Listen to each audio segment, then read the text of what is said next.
Ekubeni kuwusuku lwami lokuqala ngilindele ukuthi mhlambe ngizokwazi ukuthi ukusizakala ey'ntweni ey'ningi uNkulunkulu angisize kukho konke. Sizoqala ukukhonza kuze kube Monday. Lami lokuqala ukuba ngizohlanganyela la umfundisi uSibisi. Nginethemba lokuthi uNkulunkulu ezosihlenga, sinethemba ukuthi uzoba kanye nathi. Ngiyajabula ukuthi sengihambile ngaze ngafika la e-arena. Ngithemba ukuthi imithandazo yonke engifisa ukusizakala kuyo izoba impumelelo ngoba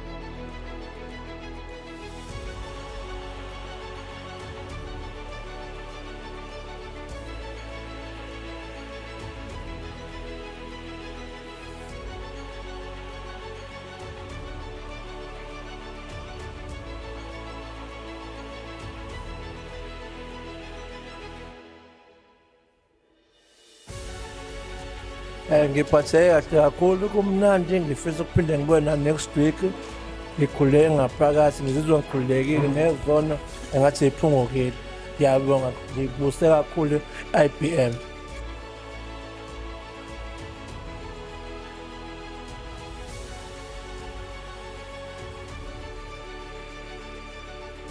The experience la IBM was great. Ngithole ukubusiseka kakhulu and I got to know uNkulunkulu kakhulu. A lot of my questions got answered. Ngibone nezinye indlela zokufinyelela uNkulunkulu ebekade ngingazazi. So spiritually I got to grow.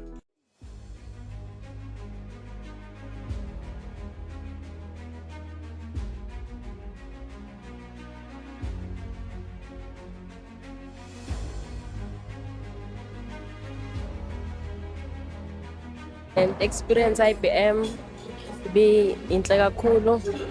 Enjoyile ukuba la, ngikutholile bengikufisa, ngikuthola nokuthula bengikudinga emphefumulweni. So uhlalekile na kahle, baphathana kahle abantu bala ekhaya. Ngiyabonga.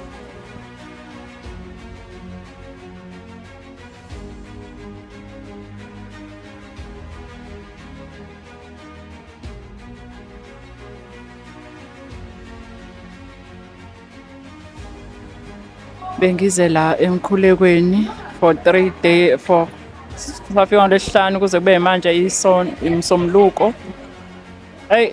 Indlela okukhulekelwa ngayo ngibonile kakhulu amandla kaNkulunkulu nangendlela okukhulekwa ngayo. Ngiyathemba ukuthi uNkulunkulu uzo zonke izinto esicelile uzasiphendulela yona. Obekumnandi kakhulu i-service besivuswe ekuseni siya ebhasi sibuye sithole i-breakfast and then bese sizothola iy'nkonzo bezimnandi kakhulu. Kuyakhulekwa, uNkulunkulu mkhulu ophila la kwa-SBC, uNkulunkulu wakhe wisimangaliso. Bekumnandi, sifunda iBhayibheli, sithandaza, kuyakhulekwa. If you don't know umkhuleko, may you please come and enjoy God's grace.